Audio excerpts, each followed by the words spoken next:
Barbadians are often told that they should take care of themselves, and this is usually regarding their physical and mental health. Taking care of their financial health is something not usually discussed every day. However, with the cost of living going up around the world due to so many global economic uncertainties, more and more people, especially the younger generation, seem to be concerned about their financial well being. One entity here in Bridgetown that is doing all it can not only to entice Barbadians and other visitors to come and explore Barbados's past in relation to trade and finance is the Exchange Interactive Centre. It is one of Barbados's newest museums. It is also encouraging people to find out more about what they need to know for managing their money and financial literacy for modern day living. Hello, I'm Stacey Russell, and this is the latest edition of News Pulse on managing your money and financial literacy. Indeed, some young people are concerned about their future. Hence, we're drawn to the recent financial literacy fair at the Exchange Interactive Centre in Bridgetown, like 24-year-old Tion Seeley. Personally, it could be a bit shaky because there's always inflation, there's the cost of living, and I think there's always the stock market as well. There's things are always fluctuating and changing. So to me, I think it is a bit shaky in terms of also the job market as well. So it's quite concerning, especially as a young person. At 30 years old, Alex Greenidge is seeking to maintain financial stability in the midst of global economic uncertainty. I think the future right now is pretty unknown, given various factors, including economic fluctuations. Someone my age has been through a lot of financial peaks and troughs. There's also the threat of, climate crisis and just various uncertainties in the world. But I think what's important is for each individual to carve out their own niche in the world. And through forums like this, you're able to gain that knowledge so you can better attack, how you would go about your life. A number of seasoned financial professionals captured theirs and the attention of other attendees on the topics such as managing credit, the importance of insurance, retirement and estate planning, getting a mortgage to own a piece of the rock, and financial planning and investing. One of the speakers, Marlon Yard, managing director of the Barbados Stock Exchange, says an unpredictable future ought to spur young people and everyone else to concretize financial plans for times ahead. Every generation has those fears, and every generation finds that life goes on. Things keep happening, and we adapt and we adjust, and we put things in place to meet the different needs that we have and the different crises that will arise. And don't use it as an excuse not to plan, not to put things in place. No, that's an excuse. Do what you have to do to prepare yourself for the future. You will find that you're in a better position to deal with those situations if you've prepared for them, as opposed to if you've given up and said, well, look, it makes no difference. Mr. Yard's main message is budget your money and save some of your earnings so you have money to invest, enabling you to generate income besides what your job pays. People need to take charge of their own wealth creation capacity. And that's why the budget is important. So you need to be in a position where you're spending less money than you're earning so that you can save money. And it's all of those savings you can meet your day-to-day living. We all have, there are basically three types of expenses. There are fixed expenses, like mortgage, car loans, and those expenses that you negotiate on, and they are fixed for a particular period of time. Then there are variable expenses, like your light utilities, your grocery bills, cell phone bills, those types of things. that you need to make payments for. And then finally, there's the discretionary expenses. And where we can take control of things is basically in our variable expenses, the things that we spend on a regular basis that vary based on our usage, and discretionary expenses, which are things that we spend money on but we don't necessarily need to spend money on. And we make sure that we control those things so that we can save. Not enough savings and tempted to reach for credit cards as a means of increasing your income? Gwyneth Clark, Branch Operations Officer at the Barbados Public Workers Cooperative Credit Union, advises against it. Credit card is what it says. It's credit that you're using. It's not your money. It's borrowed money. So the intention with the credit card and managing the credit card is not to incur interest. While utilizing credit can be good in helping to build up excellent credit rating, it must be managed wisely. However, if you're disciplined and you can manage using your credit card to pay by the payment due date, that is fine. However, the intention of the credit card is not to use it for daily usage. It is to use it for big purchases and those other things that you don't want to incur interest for. Plus, hiding the true picture of your debt situation when trying to access credit facilities is not recommended. You need to be honest with us so that we can work with you and find the best solution to your financial need. So if you don't disclose some of your liabilities, we are unable to help you. So we want you to be honest and upfront, telling us all of your expenses so that we can do a consolidation and put you in a better position. And Ms. Clark explains why, in some cases, having a credit card is a must. You might be traveling and some persons or institutions only accept credit cards. So you must have a credit card for that facility and for those places. Some young people confirm that trying to avoid these and other pitfalls in financial management encourage them to attend the financial literacy fair. 33-year-old Tiffany Jordan wants to be better able to maneuver financial transactions.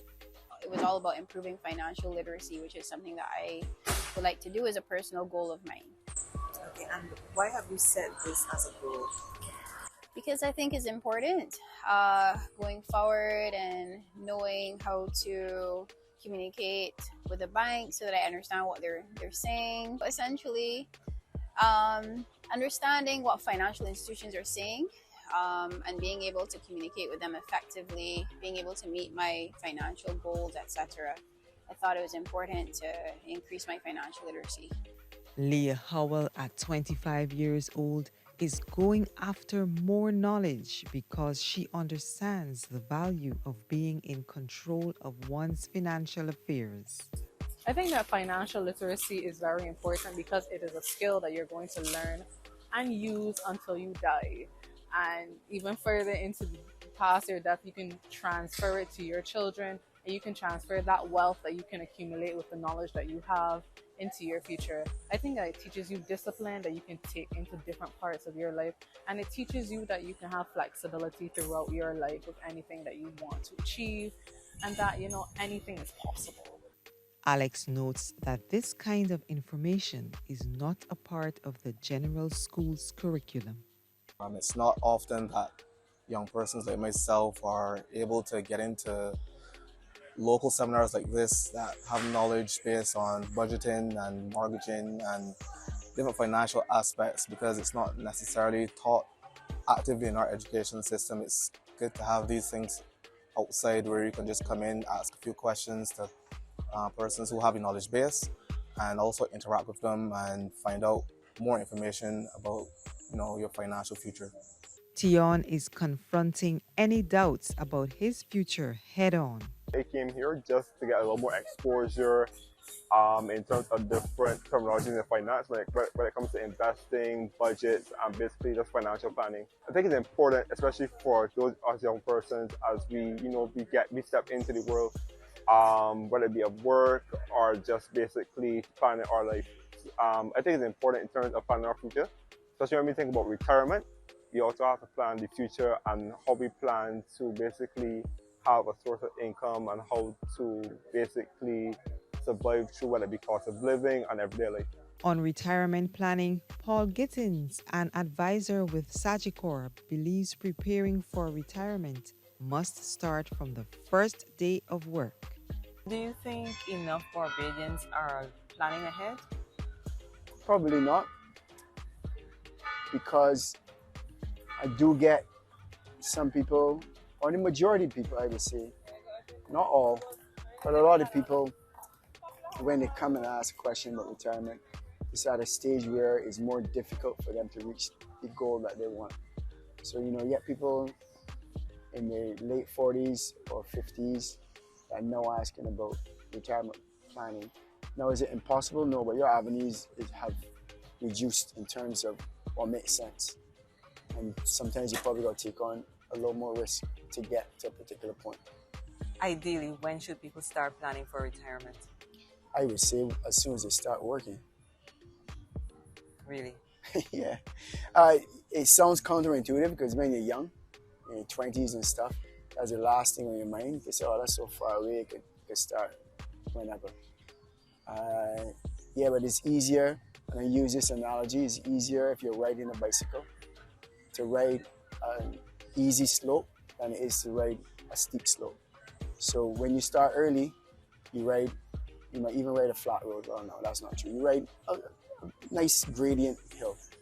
If you start later, the later you start, your hill is going to get a little steeper. And what does it do for, let's say, the state when people are planning for their own retirement? It relieves some burden on the state, I would say. If your citizens are under duress because they don't have funds, the first entity people go to is the government asking for assistance. To get off topic slightly, I think it's a mentality that we've gotten that we have to rely on the state all the time. And we've gone so far away from community involvement. On an individual basis, though, yeah, people need to be self-responsible for those kind of things. You're more self-reliant and look after yourself. The state can't do everything. And it shouldn't. The state should really they should be encouraging environments where people can thrive, not necessarily encouraging handouts. He outlined the benefits of mutual funds, retirement savings plans, turning a side hustle into an established business, investing in real estate, and making other investments to help cut short the rat race way before 67 years old. What would be your salient message to Barbadians when it comes to retirement planning? It's to pay attention. Because you got two things that will happen in your life in terms of the period in which you live. You either kind of die early-ish, where retirement is not a facet in your mind, and that's unfortunate. Or you live to a point where, you know what, you're not going to work as hard because you don't have the energy or whatever the case may be. And the onus is on you. The responsibility is on you to fund those years. As long as, the average life expectancy in Barbados, from whatever Google told me, is 78 for men and 80 for women. So with that bearing in mind, if you keep that figure in your head, do you want to be working hard in your 70s? I don't think most people do. And then too, from the employment perspective, not many people want to employ people at that age because they know they're not going to get the input as they would from a younger person. Is there anything else you would want to share that you deem very important for Barbadians to keep in mind? Just pay attention to what's going on in the economy and what is available for you in terms of what you could invest in that could make your money work for you. Like, pay a little more attention, I would say. But you know, the average man on the street, when they think about, and I guess I'm making an assumption, but when they think about investment, they might be thinking, that's not for me. That's what the higher echelons of people do. People Yes. with some mass of wealth. Right. So that was true for a number of years. Now, it's investing does not mean that you have to be a millionaire or that the information that used to be hoarded by a select few, that's not there anymore. I mean, they got so many with social media, with YouTube and all kinds of videos and stuff. You can research all kinds of things in terms of economic information. And there are avenues, as I mentioned here locally, that are open to you to do investing that is not sophisticated. So are you going to go on a stock trade and make millions of dollars? No, that's not your focus, but you could just tailor it to how you want, and there are avenues here for you to do that. As I say, you just got to kind of pay attention a little more. So the more working class kind of people, what can they be doing in terms of investing?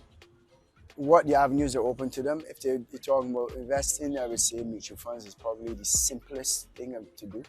But bearing in mind there's a risk element involved. You can't ever get something without nothing, right? So you can't expect to get returns without taking some sort of risk. So I would say the person, the layman, who might not understand all the jargon and stuff, then you're probably looking at mutual funds from an investment perspective. The managing director of the Barbados Stock Exchange also stresses the importance of planning for retirement. One of his ready tips is purchasing shares or units of ownership in a company in order to reap dividends, which is the distribution of a company's earnings to its shareholders. The key thing is to make sure you're ready for retirement, and I think people are not planning for retirement. And that involves not only making sure you get your national insurance payment, but you supplement your national insurance payment.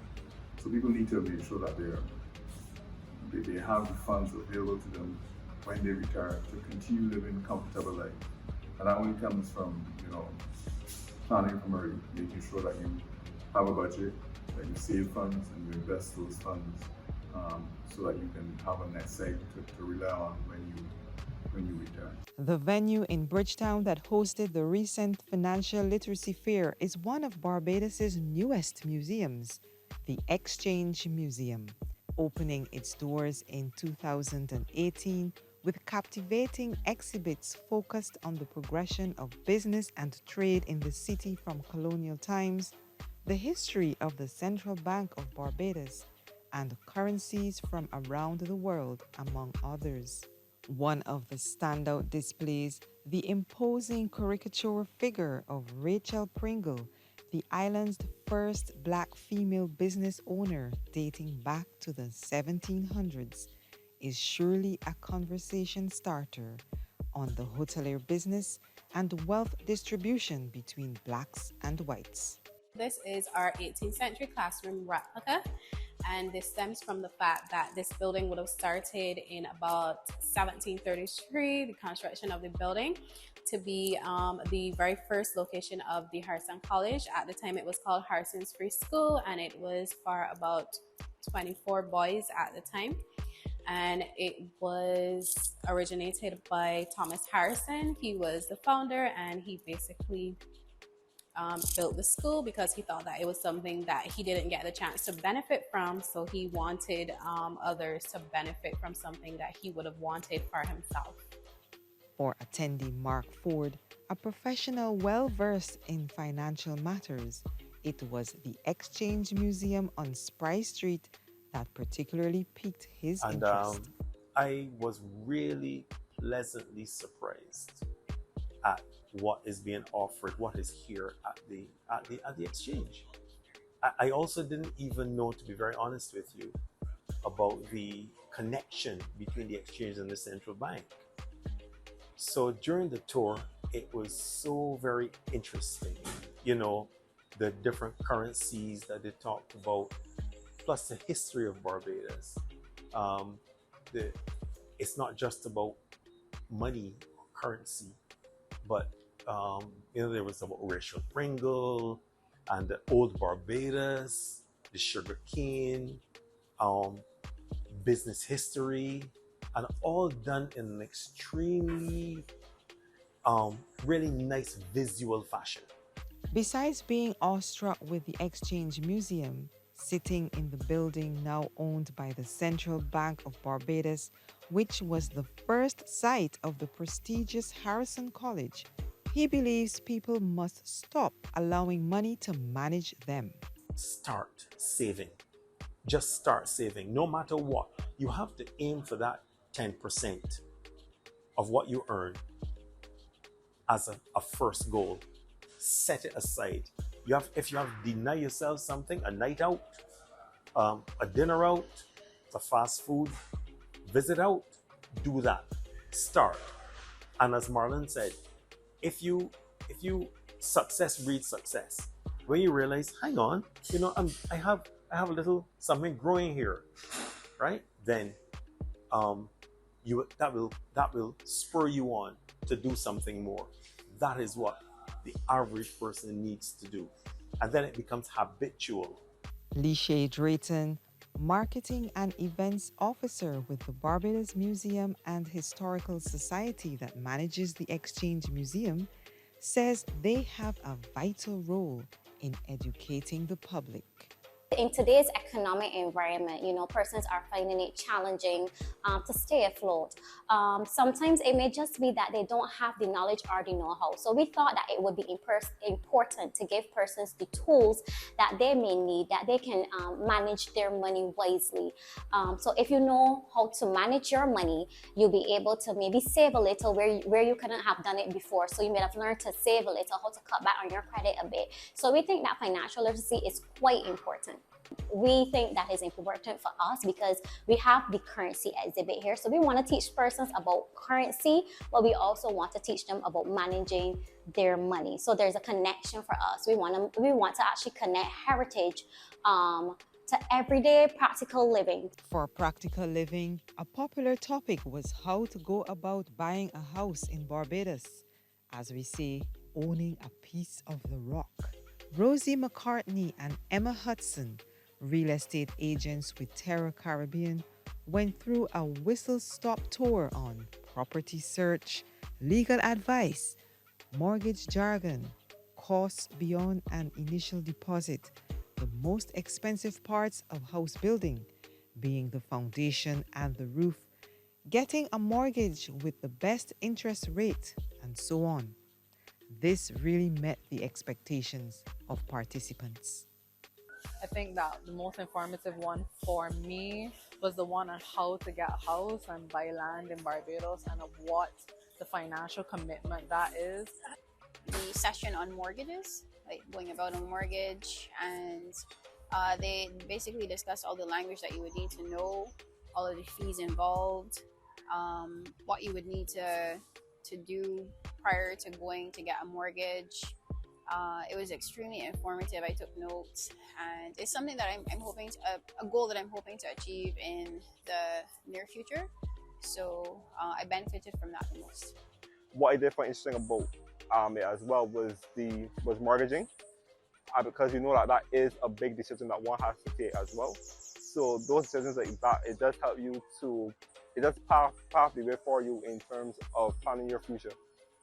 For anyone around my age would be that next step, which would be, getting a piece of the rock, as, we would say locally, and the steps involved in that process, and exactly, what we would need in terms of documentation, in terms of finances, legal advice, everything that's just wrapped up in general in that process. And it's usually difficult to get that information from, family and friends. So to have a forum where you can come in and get, like I said, persons who have that knowledge base and are able to give us that information, I think that was really good. After the biggest investment of one's life to acquire a home, the experts bring to the fore the importance of insurance to help provide financial security in the event of the worst of life's eventualities, like a house fire or hurricane damage. You would realize that a hurricane, maybe you lose the roof, but when there's a fire, there's a total loss. So especially for the timber homes, you might be surprised that only maybe well under $1,000 a year can actually protect a home that is $100,000. So it doesn't cost a lot, but very often it's because the person hasn't checked it out. The other things that when it comes to home insurance, the theft is another issue. So burglary, you're covered under that. If somebody comes by you and trip and fall, there's personal liability that you are also covered for. If your children go next to the next door neighbor and break something expensive in the next door neighbor's house, the insurance contract, your insurance contract on your house, home, can also cover you for that as well. And there's one that I read in the contract that I thought was really funny, where if my dog got out of my yard and bit somebody, then I can put a claim against my insurance policy for even my dog biting somebody. Sometimes the challenge is trying to get that insurance fit into the budget. And a person might feel, okay, I can take a chance because nothing will happen. So because it isn't immediate, you might find the water bill, the light bill, the rent. Those bills go before the insurance policy. I am sure that if you had an idea that a hurricane will definitely blow the roof off of your house, that you will find it to the insurance company because you know you have to replace that. Other advisors point to life insurance for helping to secure a mortgage and ensuring that family are not financially worse off when you die. You need life insurance to ensure that upon your passing, that your family is taken care of or provided for financially. When the breadwinner of a family is deceased, it becomes difficult sometimes in some circumstances for some families to carry on financially with a good quality of life. Life insurance is also a way to be able to secure things like mortgages, because you can use it as security purposes for things like mortgages and to back loans. When we come back, we talk about the importance of having insurance coverage in the event that you become critically ill so that you can stay on top of your finances.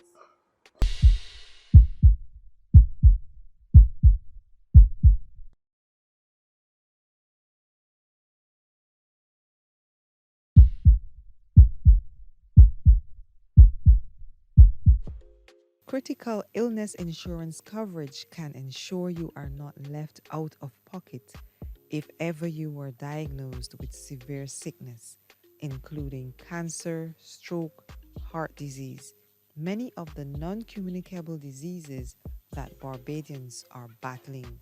If you really get a critical illness, the cost of care can be prohibitive to many people. But at the end of the day, if you're critically ill and you have the opportunity to get treatment, treatment will cost. No one knows when an illness will occur. And very often people will say things to you like, I have savings. But the reality is the cost of care, the cost of treatment, the cost of medications, especially if you may have to even end up with overseas care.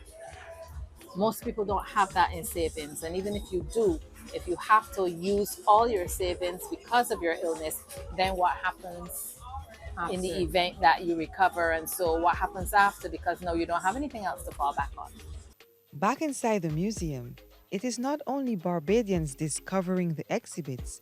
A group visiting Barbados for the first time from Boston, Massachusetts in the United States is keen on learning our financial history, like the fact that long-standing cultural organization, the Barbados Landship, started as an insurance scheme. And at the time, this was doubled as an insurance scheme and a social organization. So persons would have paid weekly dues to insure them against sickness, unemployment, or even death. And then the social aspect of it was, of course, persons coming together and socializing. And this was something that disciplined its members. However, today when we talk about the Barbados Landship, most locals only know it as the social organization. There's a, I guess you can say like a cultural performance, which we call the Barbados Landship, that they come together and perform. Anyone ever saw the Barbados Landship before or know what it is? Okay, so I guess you can watch this video and get a little take on what it is.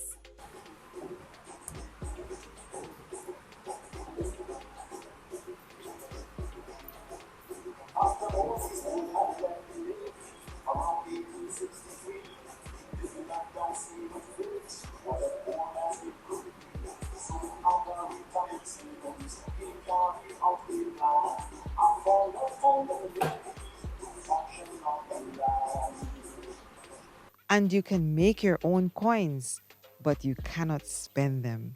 They are memorabilia commemorating the history of the exchange. You would get one of the four options. So the exchange is the logo of the building. The central bank owns the museum, so it's the central bank's museum.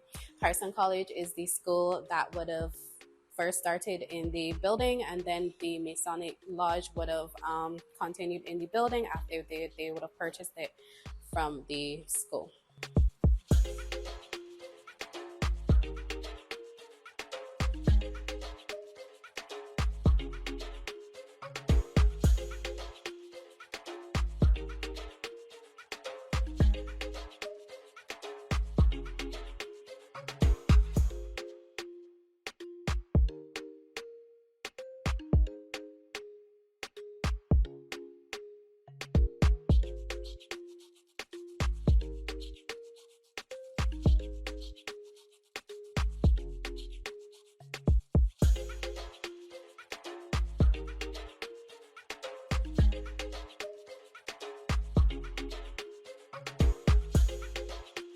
The visitors are from the Origination Cultural Arts Center in Boston, and they talk about their trip to the exchange. My name is Musal Dabinga, and I'm the Executive Director of the Origination Cultural Arts Center. We are based in Boston, Massachusetts in the States, and we focus on using dance and theater to help our young people become the best that they can be within their families and their communities, and to become the best leaders in the nation. And you're in Barbados. Is this your first trip here? This is my first trip here. This is our first tour here. Every year we tour a different country, and this year we chose Barbados. Why did you choose Barbados? Because of the history. We have some of our members, some of our dancers are Bayesian. They have some connection to the island, so this is why we came to Barbados. And you've come to the Exchange Museum today. Yes. What are your impressions? We love it. I think that on all of our tours, we've never been to a museum that really shows how currency developed, the history of it. So we learned a lot about money, about the exchange and how it evolved. We were definitely educated on just the evolution of the Barbados dollar. And we're actually standing next to my favorite exhibit that shows the $1 million, because I think this is the closest that I will get to $1 million in any currency. But it's been very, very informative, and I think that the displays are amazing, absolutely amazing. Michaela Brown is one of the dancers with the touring group that will be working with the Pinelands Creative Workshop in Barbados, and she's excited about what she saw. One thing that really stuck out to me today was the coins in particular, and how they were of so much value that people would shave them down so that they would still have more to use. Her message to Barbadians yet to check out the exchange. You don't know everything. I feel like we get our information from the internet if we haven't traveled to many places. And coming here, you really get to see every intricate, every little detail about things that you wouldn't think have so much significance here. Yes, Barbados to the world. Alex, as a Barbadian who toured the exchange while attending the recent financial literacy fair, concludes that having an international mindset in managing money is key. Given the advancements in society and persons, engaging in global society where all of us have our role to play, I think financial knowledge is very important because everyone has dollars and you need to know how to spend them wisely and what to do with them. He is optimistic in the face of global economic uneasiness. My future holds promise, but there's also a level of uncertainty to it. How is your financial health? I hope like Alex and Tiffany and Leah and Mark and Tion and all the other participants of that financial literacy fair recently hosted by the Exchange, that you too will focus on your financial well-being as you prioritize living a fulfilling life. For CBC, I'm Stacey Russell.